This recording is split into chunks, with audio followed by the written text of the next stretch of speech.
We're going to talk about constructions for two-position synthesis. I thought I'd first show you what the result of our efforts are going to look like. So let me open a Geogebra notebook that I use to practice. So here is a problem that we've used for a long time. It's a Trashcan linkage. And what we have, let me actuate it. Let me run the animation. All right, what you see is an input lever here that is connected by a coupler to the output lever here, or the output crank, that creates a pedal that when you push down, it lifts the lid of the trash can. We call this a function generator because there's an input angle that generates an output angle. And in this particular case, it's called two-position synthesis because we're using only two positions to define the function, the start and finish for the input, and then the start and finish for the output. And that's what we're going to be doing. Now we can do as many as 5 input and output positions for a 4-bar linkage, but it's really only practical using graphical techniques to do it for 2 and 3 positions. So today I'm going to do 2-position synthesis. So let's get started.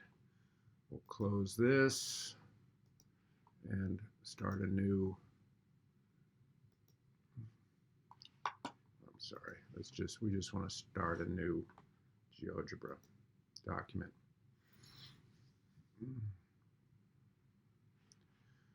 All right. Now, as usual, I find all of these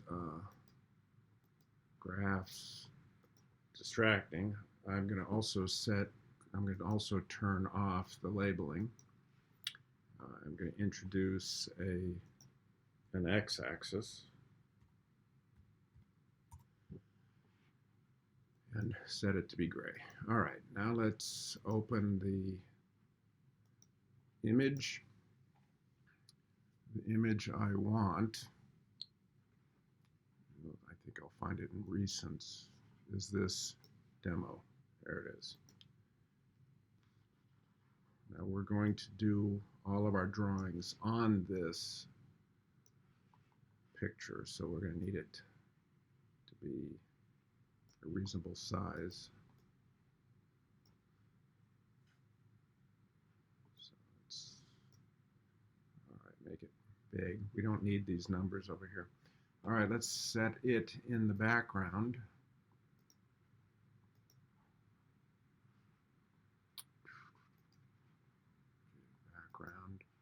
And we'll fade it out a little bit so that we can see what we're putting on top of it.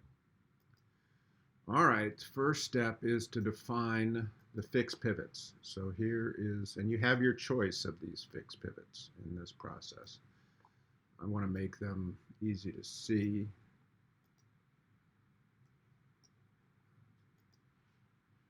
And do this one as well.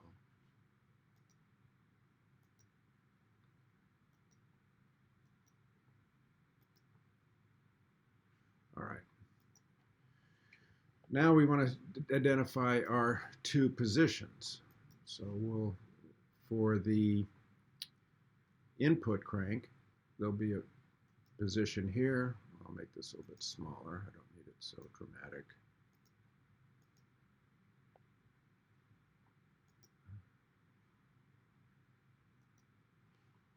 Try this again.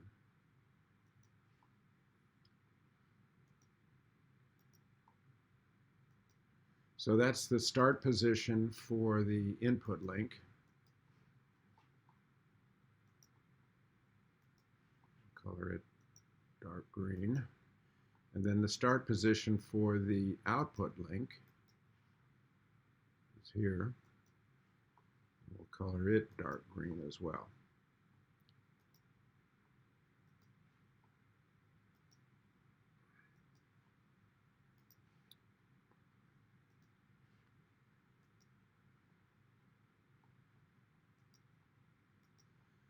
Okay, now we need the final position. We're just doing start and end positions. And the way I'm going to do that is I'm going to introduce this circle. Use the compass. So we'll define this circle here for the input. I like to make my circles yellow so they don't stand out so much. And then we're going to put this point on the circle that's going to define the output location. So then we'll put it there. Again, make it magenta. And then we'll color it. We're going to color it purple just to help distinguish it. All right, so these are the two positions of the input link for our mechanism. Just so you know, this is the ground link. Color it dark gray. And now we need the two positions for the output link. We'll do the same thing. We'll specify this circle. Now the reason why these other positions are here is because we can use our MechGen FG software to define this linkage. In fact, there's a demo for that on my webpage. All right, so let's put our circle up here, our link up here. And this will be our output. Color it purple. Okay, so now we're ready to actually do the design work. So this is the way we do two-position synthesis. First, what we're going to do is we're going to measure this angle between the input and output crank, and then we're going to copy that angle onto the fixed link and rotate the fixed link out around by that amount. So as we rotate the fixed link around by that amount, it brings this output link, then the second position, into alignment with the first position. So let's go ahead and do that. So we're going to measure this angle here between the two positions. And there it is, alpha. Now we're going to copy it here.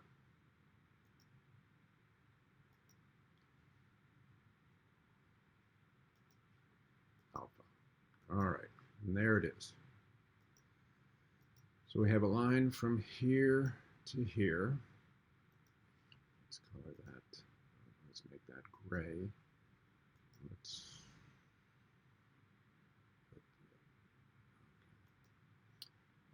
Let's now introduce the circle here. I'm going to hide some of these circles. We'll hide this circle, and let's introduce the circle that's the radius of the ground link. And that turns out that that's the point we want. And so this is the rotated position of the ground link that aligns the second position of the output link with the first position. Okay, now what we want to do is construct this second position of the input crank. So we're going to copy this circle onto this point. We need this angle, so let me get the intersection here. I need the intersection of this circle with this point, and I need the intersection of this circle with this segment, with this segment. Oops, we gotta hide something. Let's hide this line, intersect this with that. Intersect, there it is. All right, so what we want is we're gonna measure the angle to the position of the input crank in the second position. We're gonna copy it over here. So let's measure that angle.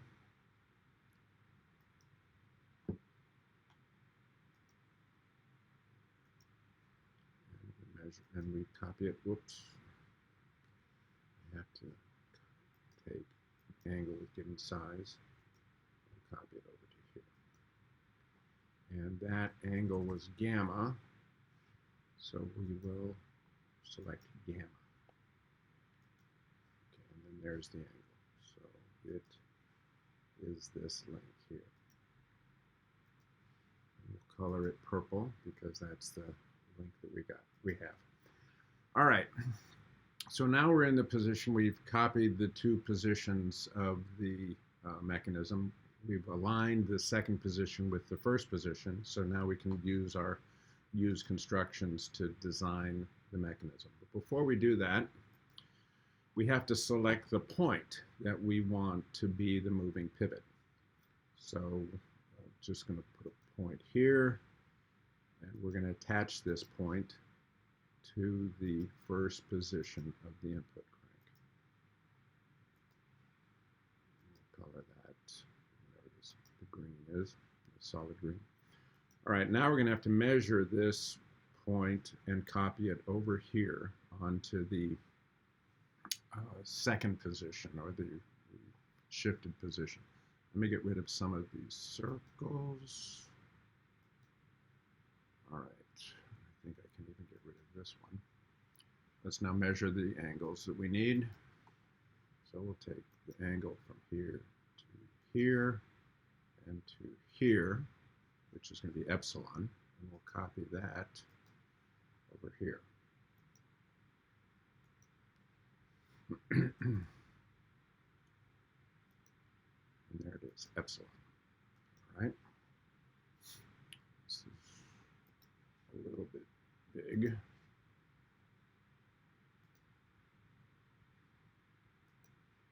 All right, let's put the line in.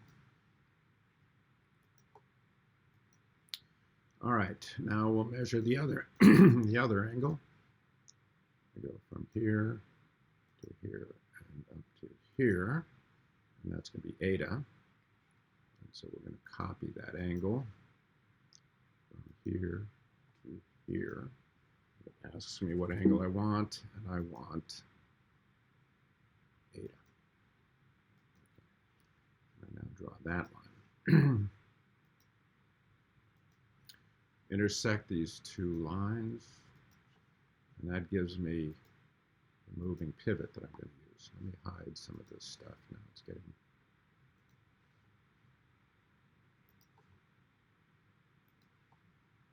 okay, and then we'll hide the lines.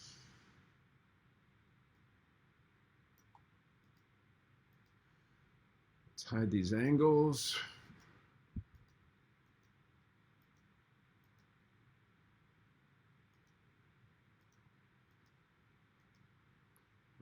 Sorry, you have to fill in the triangle.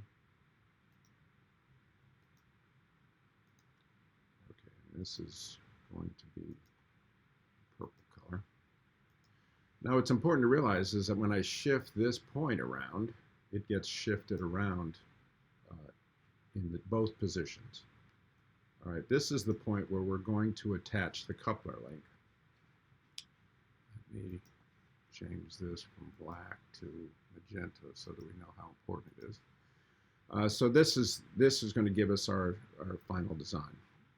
Now here's the construction. Because the position of this moving pivot in the two positions has to be on a circle around the fixed pivot, we know that the fixed pivot has to lie in the perpendicular bisector between the two moving pivots.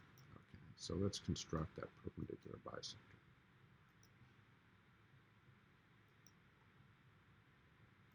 So the fixed pivot that's going to actuate this output link has to lie on this line. It's not going to work if it passes through this pivot, so we have to move things around a little bit. So let's, we're going to want to, have to attach it to this output link in some way. We can put it anywhere along here that we want, but so we have to have some place to put it. We could attach it on the outside. Let me just do it. Let me just do it here. All right, so now we choose a pivot, fixed pivot on this line. Let's choose it to be here for convenience. Okay, this now becomes our coupler, and this now becomes our output link. So let's go ahead and put that in. let's put the output link in. I'll leave the coupler off for the time being. So this is going to be our output link. All right, and it has to be shaped to fit this. So let's go ahead and construct it this way. Okay, so that's going to be our output link. Make it green just so that we can see it. All right, so we've designed the 4-bar linkage, but in order to see it work, we now have to actually construct the animated linkage. Now, rather than constructing it separately, which we could do, I'm going to go ahead and build it right on top of this construction. So the usual approach is to introduce a slider. Okay. Whoops. That slider is called iota, and I can never find the iota character. So I'm going to cancel this, and I'm just going to use up the symbol iota by doing this. So here it's used up the iota. It's also the same as alpha, but I just can't, I don't know why, I can't ever find that symbol. So let's go back and do it again. Slider. Here it is. All right, and so it's going to be kappa. Perfect. All right, kappa. Now kappa goes from 0 to 360 degrees, but we only need to go approximately 20 degrees because this is a rocker. I gotta cancel that. All right, so let's get to work. We'll specify our angle. Let's turn that circle back on that we had before. And now let's specify the angle. We'll measure from here to here. And now we're going to say that the angle is kappa.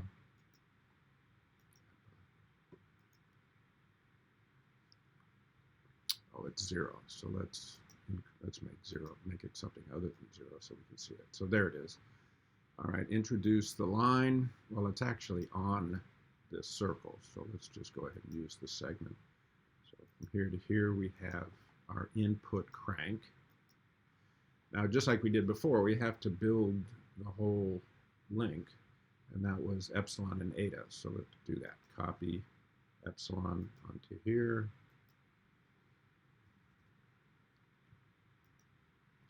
Epsilon. Okay. So we'll get this line here to here.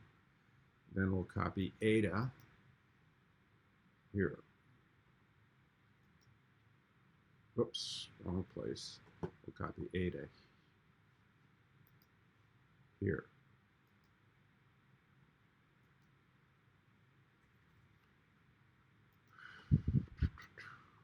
Okay. These are a little close here, so I'm going to actually hide one of them so I can see it better. I'm going to hide, in fact, I'm going to hide them both. All right, so this point is just too close to the intersection, and I have to get the intersection exactly right. So I'm going to hide this one, I'm going to hide this one, this point, and now calculate the intersection. Okay. Here to here. So the intersection is a little bit out there further. We would have missed that if we didn't hide those. We'll draw the polygon. Okay, so this is our input link. Let's hide these lines. I think that's this one. Oops, no, we'll keep that one. That's our line of fixed pivots. We can move it. We can choose any point on the fixed pivot. All right, so we'll see this rocks back and fully rotate. So we don't want that. I mean, I'm going to actually put limits on it right now. So let's say 102 to 126. So let's do that. Slider. 102, 102 to 126. Let's go ahead and let it. Let's go ahead and turn the animation on so that we can see it move. There we go. Moving back and forth.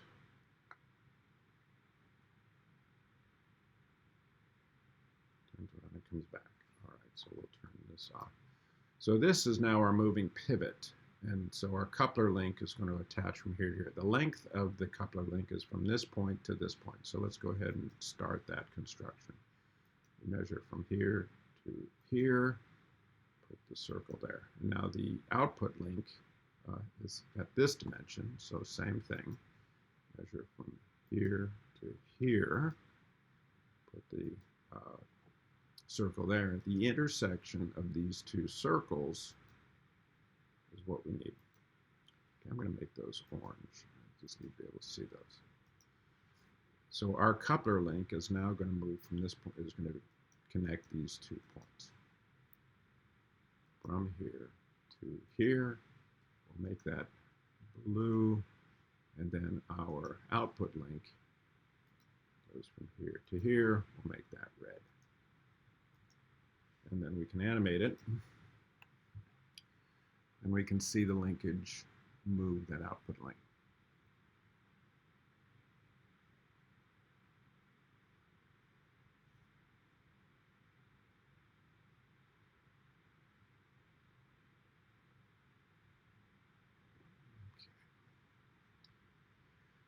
Now what we need, we're not done because we have to actually build the entire lid on that output link. So we've done this before. Let's just measure the angles.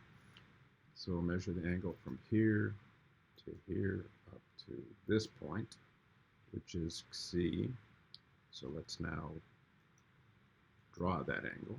So it'll be from here to here. C. And now draw that line. The line goes from here to here. I'm going to hide that point, it's so big. All right. Now we'll draw the other angle. Or we'll measure the other angle. The other angle goes from here to here to here. And then we're going to copy that angle onto the other side. And that angle is, as you can see, it's rho. We'll draw that line. And then this is the intersection that we want. And that forms the output link.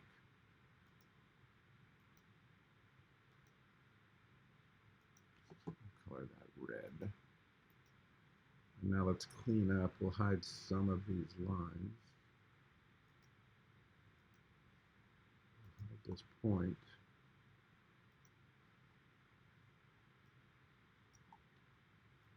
And now we can animate it. We can see the, as the input link goes back to the original position, the, whoops, let's see what happened there. It doesn't come all the way down. I think that this is a fact of life with geometric synthesis. You actually have 2 solutions here for the output moving pivot. And it can be that your 2 positions actually, one position works for this moving pivot, the other position works for that moving pivot. So you have to take that into account. So let's see how this works now. There. Okay, so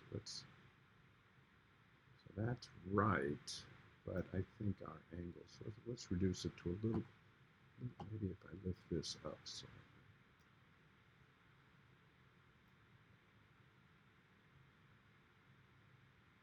Oops, now it goes way past. Let's go back. They changed these numbers. Well, let's just animate it and see what happens.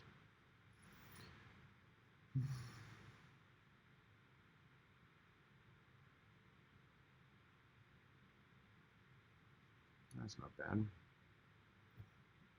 It's very sensitive to the placement at this point.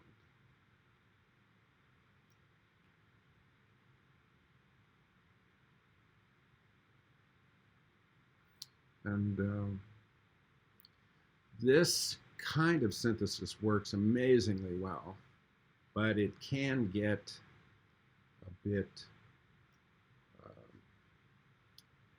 of a problem because there are situations, small changes can make big changes in the design of the linkage, and the situation of having uh, the two solutions for the output link can actually make it difficult to find a solution that works effectively. So let me move, oops. Let's move this here.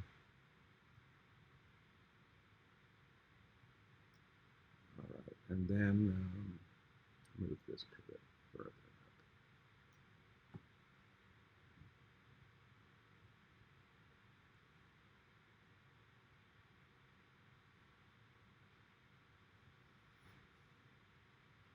By moving this fixed pivot closer to this side, it forces the construction to favor movement to here. Anyway, this is our two-position synthesis construction of a function generator. Thank you very much. I hope this is useful.